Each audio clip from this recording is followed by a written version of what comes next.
And we did find actually that pet ownership is related to cognitive aging. It was great to see. Yes, so I think one thing that surprises people when we talk about the study is that pet owners didn't really start with better cognition than people without pets. I think this is something that's quite surprising, but then over time it was what we sort of expected to see, or it was our hypothesis, that the pet owners actually over time experienced slower worsening of their cognitive abilities compared to people without pets. One thing that surprised me personally, I expected that we would see similar links in all the pet types we analyzed. So we looked at dogs, cats, birds, and fish. And I thought all of these species would contribute similarly. But actually, the surprising part for me was that it was mainly dogs and cats that were driving these links, but we didn't see the same in birds and fish. Did you know that in 2020, there were 53 million caregivers in the United States? And by 2025, this number is expected to grow to 62.5 million. 73% of these caregivers also have a job. They are called working caregivers, and they are invisible because they don't talk about their caregiving challenges. Working Caregivers, the Invisible Employees, is a podcast that will show you how to support working caregivers. Join Selma Archer and Zack on the Working Caregivers, the Invisible Employees podcast as they show you how to support working caregivers. Good morning, good afternoon, good evening from whenever you're calling from and from wherever you're checking in with us. We appreciate you listening to the Working Caregiver, the Invisible Employee podcast. My name is Zack. And I'm Selma Archer. Hello, Selma Archer. How are you doing today? I'm great, Zack. How are you? Get enough I'm doing snow? fantastic. Yeah, I've dug out of 3 feet of snow. 3 feet of snow. So it was. I think it's 5 years waiting. We haven't had a major snowstorm in 5 years, and so I know you're glad to be in California, aren't you? Yes, I am. Yeah. Well, speaking of snow, beautiful snow, we have 2 guests with us that I am just so thrilled that they have joined us all the way from Switzerland. And it's also late at night, so we really appreciate them. With us, we have Dr. Adriana Rostakova and Dr. Clement Meyer. Hello, guys. How are you? Hey, so nice to be here. Hello. Good. We're good. Thank you for the invitation. Oh, we are honored that you guys are here. And so before we start, and this should be really interesting, Selma, right? Because this is non-United States. So we would love to know maybe just one little thing about where you live that maybe most people don't know. Go ahead, Dr. Adriana. Why don't you go first? So I'm originally actually from Slovakia and just moved to Geneva 3 years ago. And one thing that surprised me about Geneva is that people really love cold water swimming here. And there is actually an event where everyone goes swimming in cold lake and wears costumes. So that's one really cool thing about Geneva, in my opinion. Have you tried it? Yes, I've done it last year. It was amazing. Oh, my goodness. Well, God bless you. There's no way I would do something like that. I don't think so. Not voluntarily, but that is a great piece of trivia. Thank you for sharing. How about you, Dr. Meyer? So I'm born and raised from Switzerland. And I think something that many people do not know is that we have 4 national languages. We do speak French, German, and Italian, and we have a 4th one, which is a mix of all of them. And it's named Romansh. And it's only like a few people that are still able to speak it, but they're really proud and they keep on teaching it at school. And so, yeah, it's very mixed. Do you know that language? Do you know any words? Not at all. I know French, German. It's already like enough. How do you say welcome in French? Bienvenue. All right, there you go. Whatever Dr. Meyer just said. Welcome to both of you guys here, and thank you so much for being here with us. People are probably going to wonder why pet therapy. Why does Selma and I want to have this topic? And as we've researched your background and the work that you've done, we are extremely excited about the future of potential solutions for our aging population outside of hospitals and medicine and long-term care facilities. This is a very positive solution, and I am so excited about the results that you are finding. Can't wait to share with our listeners. But first of all, Dr. Meyer, let me ask you, We really want to know what's inspired you to do some of this work that you're in. Do you have, in particular, maybe a caregiving story that you'd like to share with us? Yeah, so for me, I'm one of those very young caregivers. So I started caring when I was, I don't know, maybe 15 or even a bit younger. And I saw like how difficult it was, not only like for me, but for my family and all like the impact that it had on my life. And I think this really like changed my career and changed what I wanted to do, because I first decided to study economics. I really wanted to understand this power dynamic, but then I moved toward public health, caregiving, and of life topics because it was really like close to what I've seen, and I think it's just getting bigger and bigger in the next years. It's going to be very complicated with this aging of the population and all these issues around.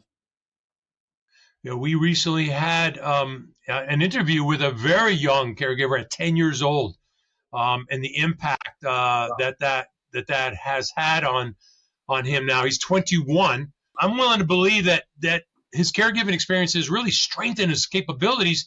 He actually humbly shared with us that he was offered over $1 million in scholarships with universities. What would you say, Dr. Meyer, is maybe a skill set you've picked up from a young age that you carry on to this day today? So for me is the ability to really be in the moment. So now I can switch tasks very easily. And I think for research, it's super useful because you can do like one article or some analysis and then be in the topic and then switch very quickly. Sometimes it takes a lot of time to change subjects. So this I learned, I think, through caregiving, to really say to myself, okay, now I'm at work, so let's focus on work and try to keep my emotions for later or try to control this. A very valuable strength to have. Be in the moment. My goodness, that will help keep things together, right? Not fall apart. That's fantastic. Yeah. Thank you for sharing us with that. And speaking of research, Dr. Rostakova, I understand you're the lead of this very important piece of research that you and Dr. Meyer and others have done, which brought you to us today. Can you share a little bit about what this important research is about and what inspired you to get into this kind of research? Yes, so when I first arrived in Geneva, I joined a research group which has strong expertise in cognitive aging, so sort of how people are able to maintain their brain abilities over time. And I personally have been interested for a long time in human-animal bond and relationships. And at the same time, I knew I wanted to research modifiable factors, so things that people could change in real life and that could impact their outcomes in life. And so it felt like a good real-world questions. Let's say pet ownership is something that is common, meaningful to people, and also potentially modifiable. It's a decision we can take. So I felt like it would be a good thing to study. And we did find actually that pet ownership is related to cognitive aging, which was great to see. It's fantastic. We're going to dig a little bit more into that. But just one other quick question. You call this study a longitudinal study. What does that mean? So essentially, it means that we follow the same participants over a long period. In our study, it's 18 years, and we collect the same data from them at every time point. In this case, it wasn't us personally. It's a very large longitudinal panel that many researchers work on together. Clement could maybe tell you more about that, since he works with this panel more closely. But essentially, it means that instead of having one data point, we have information about change in people over time. Did you say 18 years? Yes. That's significant. Is that common among research? Yeah, so it's very like the 20 years ago. I think it started with the US, actually. You were the first to have this longitudinal aging studies. And so then Europe followed, the UK followed, and now it's almost everywhere. Even in India, in South Korea, like most countries have them. And it's super useful to understand the aging of the population, to understand the caregiving problem with all the caregivers and families. And so the goal is to follow adults age 50 plus. Every 2 years, we do face-to-face interview with them. So we ask them a lot of questions about their activities, their health, also what do they expect in life, and so on. And we also make them some physical tests And we, at some point in the study, we also, like, for example, had biomarkers or so on. We make them draw as well for dementia. And so the question about pets was asked at the really beginning of the study. So it was good to compare with all those years that we are now. I think we are now at wave 11 in share, and I think in the US is more like it should be wave 12 or 13. Thank you. So what were some of the most surprising findings from your research when you first started? What your expectations may have been, going a certain way, and then once you started your research, you found things that really you hadn't thought would happen, or you hadn't thought you would find. Yes, so I think one thing that surprises people when we talk about the study is that pet owners didn't really start with better cognition than people without pets, and in fact, in memory scores, they scored lower at the first measurement points. And I think this is something that's quite surprising. But then over time, it was what we sort of expected to see, or it was our hypothesis, that the pet owners actually over time experienced slower worsening of their cognitive abilities compared to people without pets. And one thing that surprised me personally, I expected that we would see similar links in all the pet types we analyzed. So we looked at dogs, cats, birds, and fish. And I thought all of these species would contribute similarly. But actually, the surprising part for me was that it was mainly dogs and cats that were driving these links, but we didn't see the same in birds and fish. Do you have any idea why that would be different? I know that just from my personal experience in caring for my mom for so many years, when she was in her last end of life stage and was in hospice, one of the highlights of her day was they would bring little puppies in and have the patients be able to hold and cuddle with them. And that really energized her, and she was good for the rest of the day. And she looked forward to that hour every day. So I just wonder, what do you see as that connection? Is that part of it, being able to actually hold and touch? Because when in reading some of your research, you say that, as you just said, the birds and the fish, you don't have the same reaction. So is it that human touch that makes the difference? So I would say that there's different parts of what could possibly be the explanation. I will say that we didn't really test any mechanisms, so we can't say for certain, but based on these differences between different species of animals, we can speculate. I would say the important part is really the engagement and the way we interact with our animals, because we saw different changes in different mental abilities between dogs and cats also, for example. And I would say the reason is that, for example, caring for dogs entails different things such as walking or training them. So you have to remember the cues and the route. So memory will worsen more slowly because you sort of exercise it over time. And one very cute research I found actually shows that cat owners are most likely to speak to their pets. So because cat owners are more likely to speak to their pets, we can say that perhaps this daily communication means that the cat owners would be more likely to retain their verbal abilities, which we see also in our results. And perhaps the way people would engage with birds and fish is not the same. Perhaps if they did, we would see similar associations. But instead, the bond that people develop with birds and fish is limited by the way we cannot really bring them everywhere. They cannot accompany us as much in our life. And also what Selma said, it is very correct that, for example, physical touch with animals can be shown to actually lower heart rate, for example, or cortisol levels. So it can lower our stress and anxiety, which is also linked with our cognition. So definitely this is also a factor at play.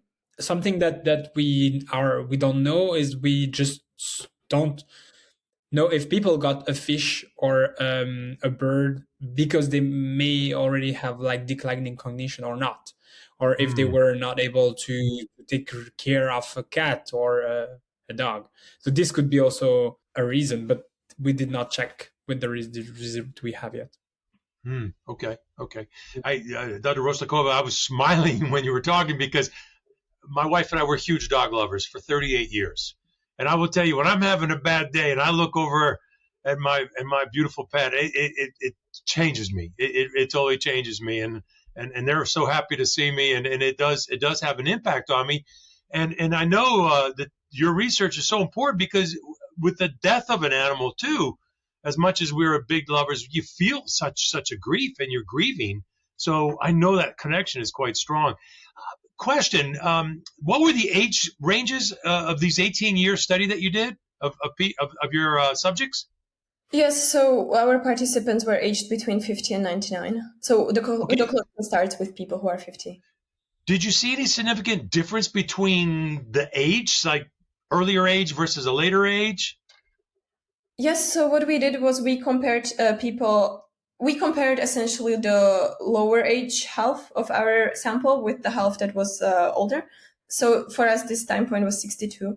And we didn't see significant differences between the groups. So the links were the same in both age groups. Okay. So Dr. Rostakova, how might pet ownership influence somebody already experiencing mild cognitive impairment or early stage dementia? In other words, is there benefit to get in there earlier than later? Personally, in our study, we didn't look at people with dementia specifically, but I know that there are other researchers who do. There's a study who came out of the Manchester Metropolitan University, for example, and they did see differences in people with mild to moderate dementia who owned pets and who didn't, in not only cognition, but also other areas of life, such as quality of life, general well-being, life satisfaction, and so on. So there is definitely research going on that shows that this mild dementia, there's also a difference between pet owners and non-owners. No, and I think like it's as always, like the earlier the better.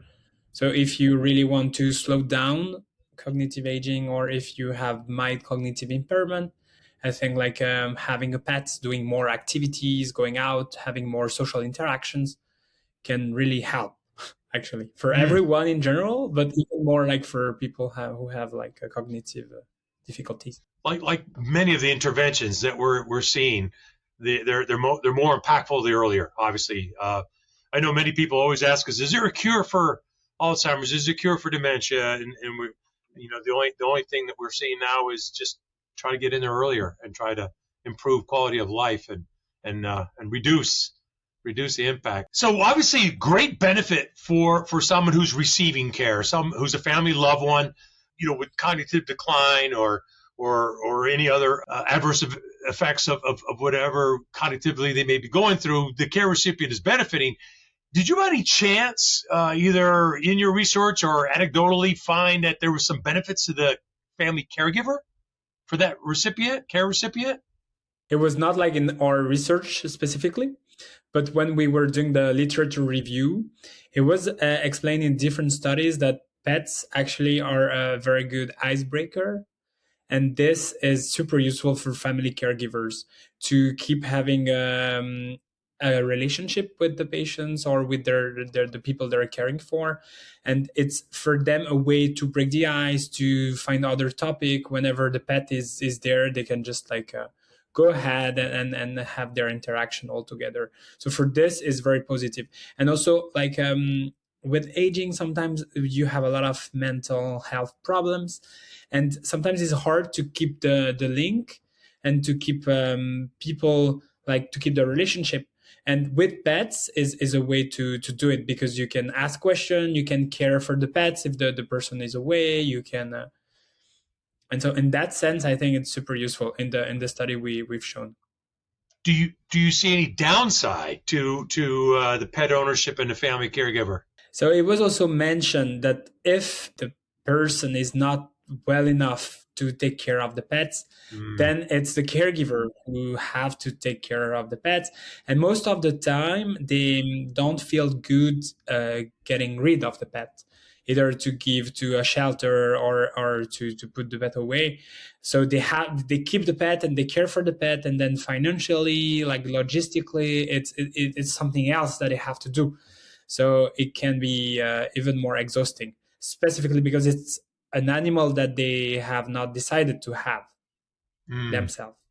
How would you suggest maybe introducing this intervention based on your research being so valuable? How would maybe a physician or a care provider suggest maybe bringing a pet into the living environment, especially if they didn't have one in the past? Do you have any suggestions for that?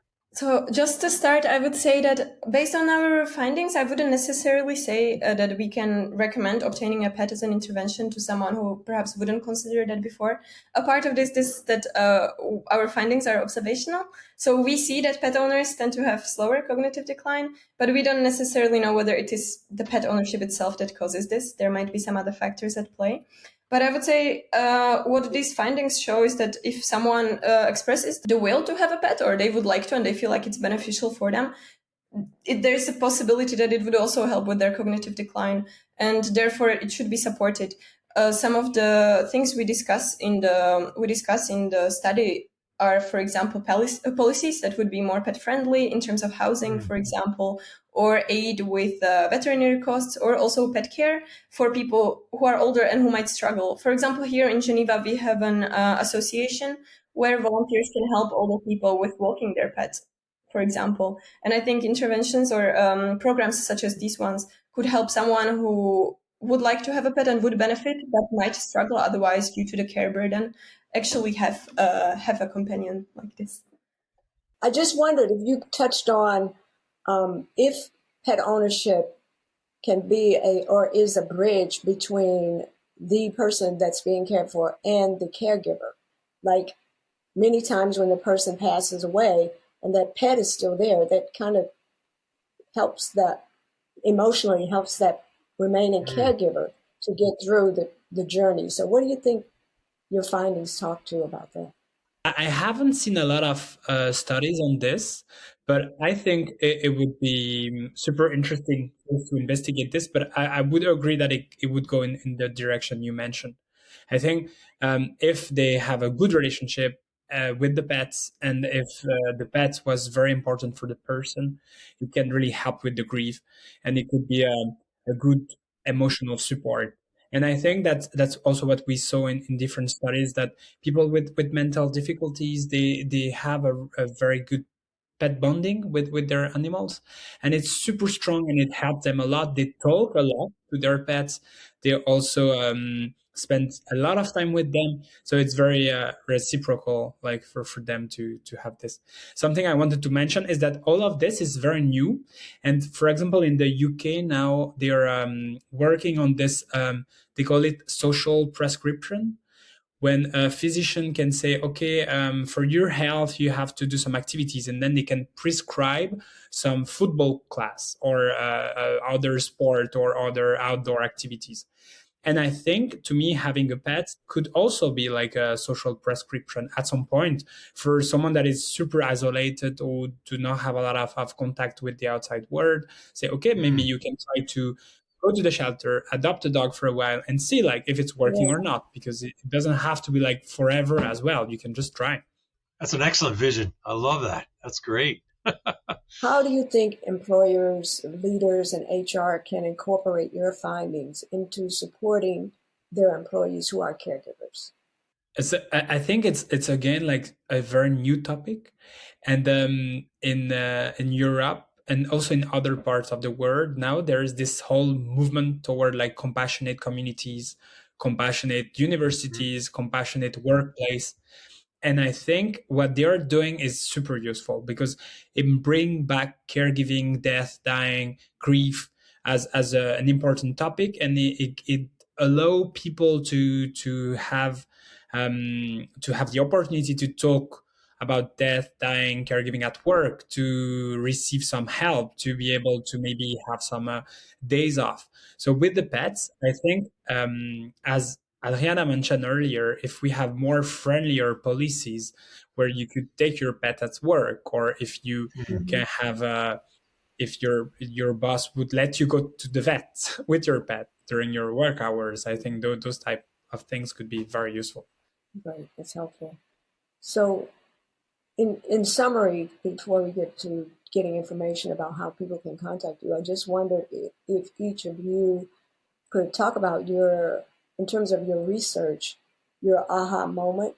Like, what is it that you want our listeners to take away from all the work and all the research that you've done in terms of pet therapy? So I would say one angle that I like to take, or I want to take in my research, is in the beginning I really started with my interest in social connections and aging, and then I thought about how aging is often associated with a loss of social network because of factors such as bereavement, departure to retirement, and so on.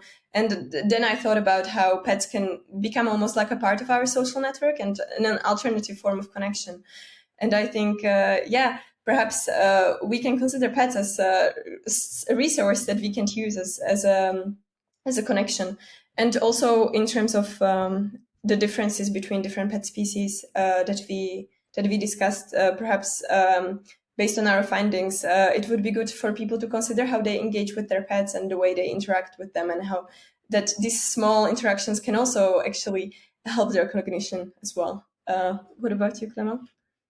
So for me, you mentioned this, I think earlier, Zach, is really this thing that end of life doesn't have to be medicalized. And I think like pets could be seen as medicine in a way, because they might do some as good as some medicine, but it's outside of the hospital. It's outside of like the house, is more social interaction. And I think this I really like. And I really like that it could be like the future, that we could just promote this positive behavior. And I think it's just like a snowball, because you have a pet, then you meet other people. Is even with us, like when we go on the street and we smile at people having pets, or you discuss in the lift or whatever. And I think this for older adults, it's super important, and have more interaction is just more benefit for them. I so appreciate you bringing that up, Dr. Meyer, because look, end of life is a very difficult topic. It's very difficult to have these conversations with your family members. I mentioned to you before we started, when my father, had a severe fall and it ended up being a fatal fall.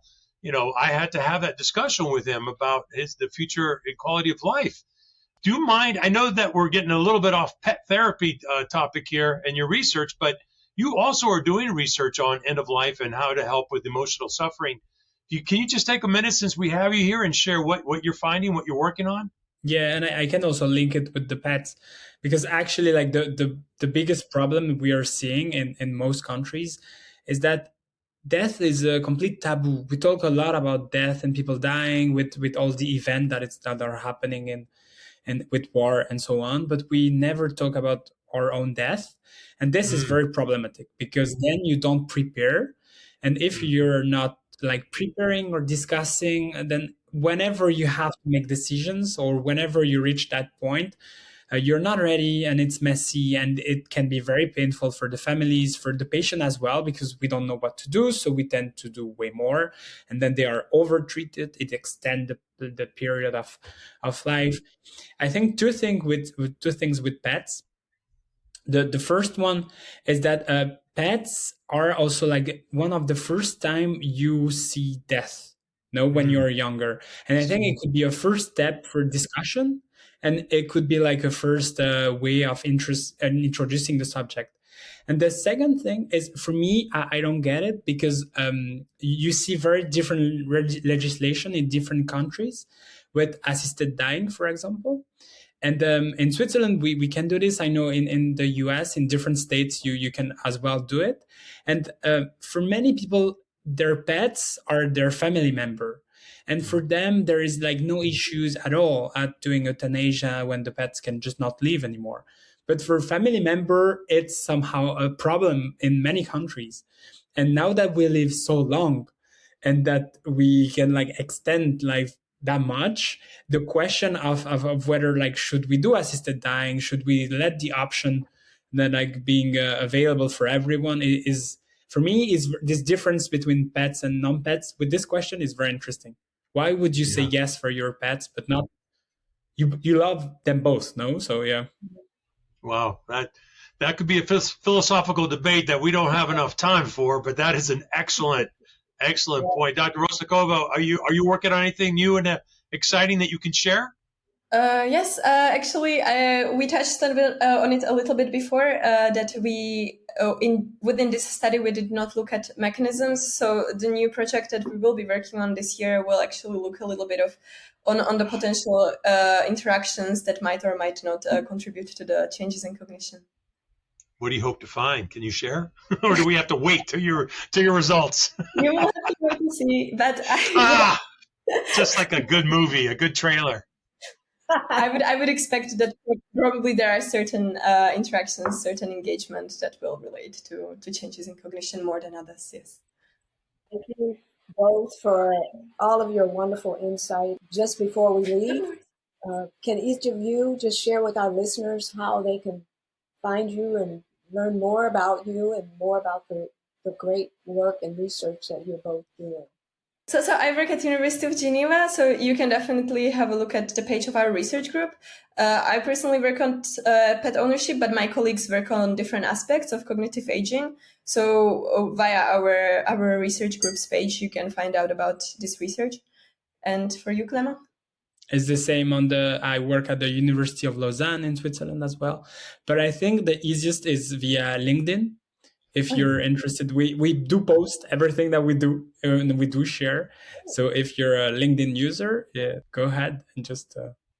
We will definitely add your LinkedIn connections. I'd like to see a little bit more posting from you two now, okay? Because, I know that what you're working on is extremely important, and I will stay in touch with you through that route. But maybe, who knows, down the road we can have you back on.